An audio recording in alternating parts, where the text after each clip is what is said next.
तो ढेर सारी खबरें आपके लिए, एक से बढ़कर एक। शुरुआत करेंगे भारत नाम से। दिल्ली में G20 की बैठक से पहले भारत के नाम पर घमासान छिड़ गया है। दरअसल इस बैठक से पहले डिनर में शामिल होने के लिए राष्ट्रपति भवन की तरफ से एक निमंत्रण पत्र भेजा गया है, जिस पर प्रेसिडेंट ऑफ इंडिया की जगह प्रेसिडेंट ऑफ भारत लिखा है। निमंत्रण पत्र में इंडिया की जगह भारत लिखने पर विवाद खड़ा हो गया है। कांग्रेस के नेता जयराम रमेश ने इस कार्ड को सोशल मीडिया पर शेयर करते हुए आरोप लगाया है कि सरकार ने देश का नाम बदला है।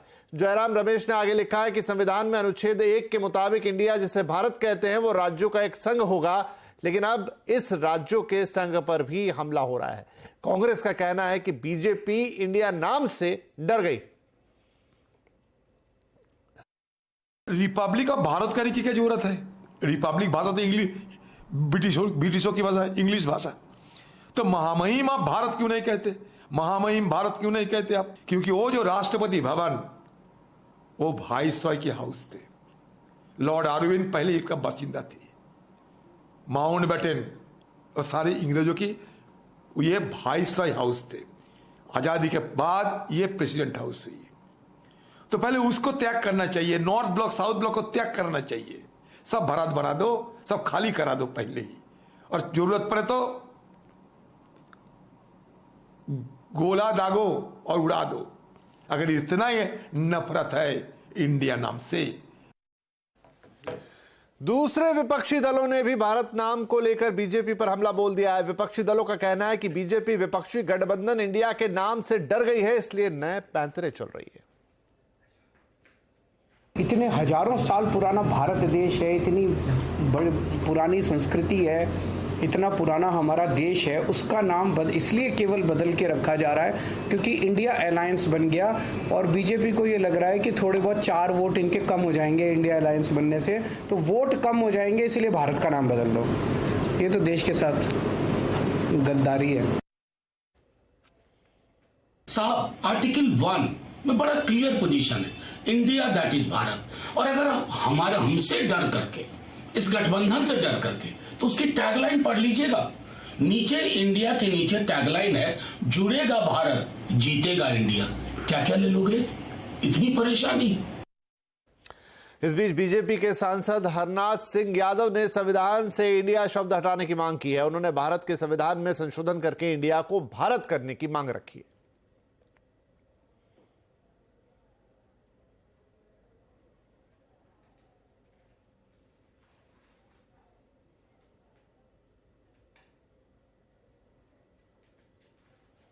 देखिए, मैं ये अभियान नहीं चला रहा हूँ, सारा देश ये चाहता है।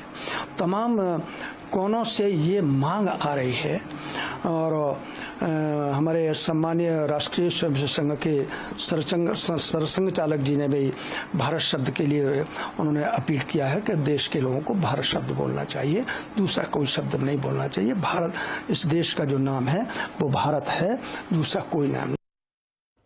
हाल ही में गुवाहाटी में आरएसएस प्रमुख मोहन भागवत ने एक कार्यक्रम में कहा था कि हमारे देश का नाम इंडिया नहीं भारत होना चाहिए। उन्होंने सलाह दी थी कि लोग इंडिया शब्द का इस्तेमाल करना छोड़ दें और भारत शब्द का ही इस्तेमाल करें। ने कहा इंडिया नहीं भारत होना चाहिए। हम सब लोग इंडिया शब्द का उपयोग करना छोड़ दें और भारत शब्द का उपयोग करना प्रारंभ करें। कभी कभी अंग्रेजी जानने वालों के सामने हमें बोलना पड़ता है, तो भाषा के प्रभाव में इंडिया आ जाता है, क्योंकि उनको समझना चाहिए, कोई जरूरत नहीं। तो भारत नाम पर घमासान के बीच अटकलें ये भी लगाई जा रही हैं कि 18 से 22 सितंबर तक संसद के विशेष सत्र के दौरान भारत नाम के लिए संविधान संशोधन बिल लाया जा सकता है। भारत नाम पर छिड़े घमासान पर हम थोड़ी और बातचीत करेंगे। हमारे साथ जुड़ गए हैं हमारे सहयोगी और economic policy editor Laxman Roy, वरिष्ठ सहयोगी हमारे। तो लक्ष्मण, थोड़ा अगर इसको अंदर से गहरे से समझें तो ये पूरा विवाद क्या है, और अगर हम बात करें संविधान की तो वो उसे लेकर क्या कहता है? देखिए, सबसे पहले जो पूरा विवाद है G20 को लेके, जो डिनर के लिए एक रात्रि भोज के लिए आमंत्रण पत्र दिया गया है सभी अतिथियों को, उसको लेकर के विवाद काफी ज्यादा उठा। विवाद इसलिए उठा क्योंकि जहां पे आमतौर पर द प्रेसिडेंट ऑफ इंडिया लिखा होता था ऐसे इन्विटेशन पे, वहां पे द प्रेसिडेंट ऑफ भारत लिखा हुआ है, यानी इंडिया की जगह भारत शब्द का इस्तेमाल किया गया। उसके बाद जैसे ये आमंत्रण पत्र सभी लोगों के पास पहुंचा तो विपक्षी नेताओं ने इसको आड़े हाथों लिया और इस पे मामला खड़ा हुआ। अब सवाल उठता है कि आखिर ये भारत और इंडिया में फर्क क्या है, कानूनन फर्क क्या है। तो अगर आप संविधान के नजरिए से देखें तो इसमें कोई बहुत ज्यादा फर्क दिख नहीं रहा है। संविधान की जो अंग्रेजी की कॉपी है, इंग्लिश की कॉपी है, उसमें देखें तो वहां पे जगह जगह इंडिया लिखा हुआ है, भारत कहीं नहीं लिखा हुआ है। अगर संविधान की हिंदी प्रति पे जाए, हिंदी कॉपी पे जाए तो वहां पे जगह जगह भारत लिखा हुआ है, इंडिया कहीं नहीं लिखा हुआ है। चाहे आप प्रस्तावना की बात करें, दूसरे अनुच्छेद की बात करें, दूसरे आर्टिकल की बात करें, लेकिन हाँ, एक आर्टिकल है जो भारत और इंडिया दोनों एक ही शब्द है, ये एस्टेब्लिश करता है, स्थापित करता है, वह आर्टिकल 1, जिसको अनुच्छेद 1 कहते हैं। अनुच्छेद 1 में देखेंगे तो जो हिंदी प्रति है उसके अनुच्छेद 1 में साफ तौर से लिखा है भारत अर्थात इंडिया राज्यों का संघ होगा। लेकिन वैसे ही जब आप संविधान की इंग्लिश कॉपी में जाएंगे तो वहां पे आर्टिकल 1 में लिखा हुआ है इंडिया दैट इज भारत। तो यानी संविधान के हिसाब से भी भारत और इंडिया में कोई अंतर नहीं है। लेकिन अगर संविधान से पूरी तरह से इंडिया शब्द को खत्म करना है तब तो आपको अनुच्छेद 1 में बदलाव करना पड़ेगा। लेकिन संसद के जो अगला विशेष सत्र हो रहा है उसमें बदलाव होगा, इसकी संभावना मुझे बहुत कम दिख रही है क्योंकि वक्त काफी कम है, और दूसरा इसकी बहुत ज्यादा जरूरत है क्या भारत लिखने के लिए, मुझे नहीं लगता है। लेकिन राजभाषा कानून इन सब जगहों पर हो सकता है कि दिशा निर्देश दिया जा सके कि आने वाले दिनों में आप इंडिया की जगह भारत शब्द का इस्तेमाल करें। अगर भारत शब्द का इस्तेमाल आगे भी होता रहता है तो बहुत सारी चीजें जहां आपको बदलाव करना पड़ेगा, ना सिर्फ घरेलू दस्तावेजों में बल्कि इंटरनेशनल ट्रीटी जो अंतर्राष्ट्रीय संधियां आप करते हैं दूसरे देशों के साथ, वहां ही बदलाव करना पड़ेगा, आपके पासपोर्ट में बदलाव करना पड़ेगा। तो एक लंबी प्रक्रिया होगी। लेकिन एक बात जरूर है कि अब यह विवाद काफी चरम पे पहुंच गया है और नए मुकाम पे पहुंच गया है। जी हाँ, ये विवाद तो एक नए मुकाम पे पहुंच गया है और अभी ये कितना आगे बढ़ेगा और उस पर कितना कोहराम मचेगा ये देखने वाली बात तो रहेगी। लेकिन आपने बताया कि संविधान क्या कहता है इसके लिए और क्या मायने हैं इस नाम के और कौन से अनुच्छेद में इसका जिक्र है और क्या बदलाव करने होंगे अगर वो वाकई सिर्फ इंडिया न रह के भारत रह जाएगा। बहुत शुक्रिया लक्ष्मण रॉय इस पूरे डिटेल के लिए। चलिए, इस बड़ी खबर के बाद अब एक बार बाजार का हाल देख लेते हैं। तो आज जो फिर निफ्टी एक्सपायरी का दिन था और यहां भी मिड कैप और स्मॉल कैप शेयरों में जोरदार जोश आज देखने को मिला। इसी के साथ बाजार बढ़त पर भी बंद हुआ। सेंसेक्स 152 अंक चढ़ा और 65,780 पर बंद हुआ तो निफ्टी 46 अंक चढ़कर 19,575 पर। आज सबसे ज्यादा खरीदारी हमने फार्मा, रियल्टी और एफएमसीजी शेयरों में देखी। वहीं बैंकिंग और फाइनेंशियल शेयरों में आज दबाव का दिन रहा। मिड कैप और स्मॉल कैप में सेक्टर रोटेशन के चलते तेजी है, मगर निवेशक संभल कर निवेश करें, ऐसा कहना है मैक्स लाइफ इंश्योरेंस के डायरेक्टर और सीआईओ मिहिर वोहरा का। उन्होंने ये भी कहा कि chemical, auto, ancillary, infra, railway और डिफेंस के शेयर पर वो बुलिश है। थोड़ा कॉशियस रहने की बात तो है ही, बिकॉज जिस तरह से जो मोमेंटम बन रहा है और जिस तरह से रैपिडली स्टॉक्स बढ़ रहे हैं तो हमेशा थोड़ा कॉशियस रहना चाहिए। पुरानी जो थीम थी जो ऑटो एंसिलरीज की थी, केमिकल्स की थी, वहां पे अभी भी काफी वैल्यू दिख सकती है। प्लस गवर्नमेंट स्पेंडिंग मेरे ख्याल से अभी भी बरकरार रहेगी क्योंकि जो लोकल कंजम्पशन है वो अभी भी थोड़ा क्वेश्चन मार्क है, टेंटेटिव है, मॉनसून की अनसर्टेनिटी है और इलेक्शन बिल्डअप हो रही है। तो कैपिटल गुड्स हैं, रोड कंस्ट्रक्शन वगैरह जो पॉकेट्स हैं, रेलवेज हैं, डिफेंस है, वहां पे मेरे ख्याल से अभी भी जो गवर्नमेंट की अनाउंसमेंट्स है वो चलती रहेंगी। तो ये पॉकेट्स में अभी भी मेरे ख्याल से फंडामेंटल और वैल्यूएशन के मोमेंटम्स हैं। और अब बात करेंगे G20 समिट की यानी टाइम इंडिया का।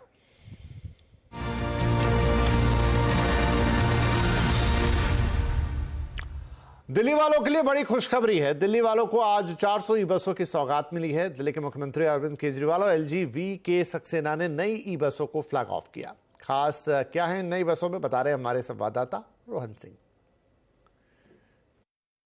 G20 सम्मेलन से ठीक पहले दिल्ली वासियों को एक तोहफा मिला है क्लीन और सस्टेनेबल पब्लिक ट्रांसपोर्ट का। यहाँ पे 400 से ज्यादा इलेक्ट्रिक बसेस को आज फ्लैग ऑफ किया गया। दिल्ली के सीएम और लेफ्टिनेंट गवर्नर ने, आप देख सकते हैं ये सारी जो बसेस हैं ये टाटा मोटर्स ने बनाई हैं और ये पूरी तरह से इलेक्ट्रिक है। दिल्ली का जो प्लान है वो 1500 इलेक्ट्रिक बसेस का है इस साल के आखिर तक, और आज जो है इनमें से 400 इलेक्ट्रिक बसेस को फ्लैग ऑफ किया गया। इससे पहले 400 की फ्लीट ऑलरेडी दिल्ली के पास है, और इसके साथ ही अगर जो दिल्ली है वहां पे 800 बसेस की जो है टोटल जो है इस वक्त इलेक्ट्रिक बसेस की फ्लीट है, जो कि देश में सबसे ज्यादा है। और हम अब इस बस के अंदर चलते हैं और देखते हैं कि अंदर क्या है यहाँ पे। तो जो सबसे पहली चीज आप नोटिस करेंगे, लो फ्लोर बस है, काफी स्पेशियस है। यहाँ पे जो पैसेंजर्स है उनको चढ़ने में काफी आसानी होगी, और यहाँ बहुत ही हाईटेक चीजों से लैस है। इंटेलिजेंट ट्रांसपोर्ट सिस्टम है यहाँ पे, ड्राइवर के कंफर्ट के तमाम जो है वो चीजें की गई हैं। इसके अलावा यहाँ पे एक चीज जो बहुत से खास बनाती है वो यहाँ पे एलईडी डिस्प्ले है। एलईडी डिस्प्ले यानी जो नेक्स्ट स्टेशन आ रहा है उसकी इंफॉर्मेशन बताता हुआ ये डिस्प्ले है। कोई भी जो स्टेशन आता है उसके बारे में ये आपको जानकारी देगा। इसके अलावा सीटों की अगर हम बात करें, काफी ज्यादा कंफर्टेबल सीटें हैं यहाँ पे। पैसेंजर्स की सहूलियत का काफी ख्याल रखा गया है, तो काफी स्पेस बनाया गया है इस बस में। इसके अलावा एक चीज जो आपको हमेशा नोटिस यहाँ पे मिलेगी वो है पैनिक बटन की व्यवस्था। ये टू वे कम्युनिकेशन है। यहाँ जैसे ही है, हर सीट के साथ पैनिक बटन है, और जैसे ही कोई पैसेंजर से प्रेस करता है, यहाँ जो इन्फॉर्मेशन सीधे इनके कॉल सेंटर में चली जाती है और तुरंत रिस्पांस किया जाता है। ड्राइवर के पास भी जो है इन्फॉर्मेशन वो आ जाती है। तो किसी भी तरह की कोई दिक्कत हो, चाहे महिला सुरक्षा को लेकर हो या किसी और की सुरक्षा को लेकर हो, उसका यहाँ पे पूरा ख्याल रखा गया है। इसके अलावा एक और जो यहाँ पे खासियत है इस बसेस की वो ये है कि ये इंटेलिजेंट ट्रांसपोर्ट सिस्टम से लैस है, यानी कि जो हाईटेक ट्रांसपोर्ट सिस्टम आ रहा है ये इसको फॉलो करता है, और बहुत ही यात्रियों की सुरक्षा को ले लीजिए या फिर कन्वीनियंस को लेके उन सब चीजों का यहाँ पे पूरी तरह से ख्याल रखा गया है। कैमरामैन हृदय पात्रा के साथ रोहन सिंह, दिल्ली। इधर राजधानी दिल्ली में G20 का काउंटडाउन शुरू हो गया है। समिट के दौरान दिल्ली की सुंदरता को अंतर्राष्ट्रीय स्तर पर पहचान दिलाने के लिए सरकारी एजेंसियां अलग अलग एक्सपेरिमेंट्स कर रही हैं। हाल की में दिल्ली में G20 थीम पर पार्क बनाया गया है, जहां G20 के पशु पक्षियों की कलाकृतियों से पार्क को सजाया गया है। देखिए दीपाली नंदा की एक खास रिपोर्ट। G20 के मौके पर राजधानी दिल्ली को सजाया और संवारा जा रहा है। खास तौर पर यहाँ पर ब्यूटिफिकेशन का काम जोरों से चल रहा है। इसी कड़ी में चाणक्यपुरी में एक G20 पार्क बनाया गया है, और इसकी खासियत ये है कि इस पार्क में आपको G20 देशों के पशु और पक्षियों की कलाकृतियां देखने को मिलेंगी। सबसे पहले आप देख सकते हैं यहाँ पर जो भारत का पक्षी, जो भारत की पहचान है, मोर यहाँ पर बनाया गया है, और साथ ही साथ मोर के अलावा यहाँ पर आपको भारत को रिप्रेजेंट करता हुआ बाघ भी दिखाई देगा। ना सिर्फ भारत बल्कि G20 समूह में जितने भी देश हैं, चाहे वो चाइना हो, जापान हो, अमेरिका हो, वहाँ के पशु और पक्षी की कलाकृतियों को इस पार्क में बनाया गया है। और सबसे बड़ी खासियत ये है कि आप देख सकते हैं यहाँ पर जो आपको ये कलाकृतियाँ दिख रही हैं ये वेस्ट मटेरियल से बनाई गई हैं। अभी जो आप कलाकृति देख रहे हैं ये जापान को रिप्रेजेंट कर रही है, जो हरा तीतर है।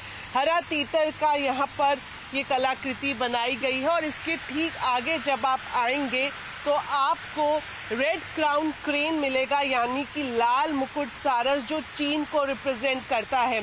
इसके बाद आप देखेंगे अलग अलग कलाकृतियां यहाँ पर बनाई गई है। ये जो है ये है सुनहरा बाघ, ये मैक्सिको को यहाँ पर रिप्रेजेंट कर रहा है। इसी तरह अगर हम दूसरे देशों की बात करें, उनके पशु पक्षी की कलाकृतियां भी आपको इस पार्क में देखने को मिल जाएंगी। तो चलिए यहां पर एक लेते हैं छोटा सा ब्रेक, लेकिन ब्रेक के उस पार हम आपको बताएंगे वर्ल्ड कप के लिए हो गया है टीम इंडिया का ऐलान, किसको मिली जगह और कौन हुआ बाहर, पूरी डिटेल इस ब्रेक के बाद।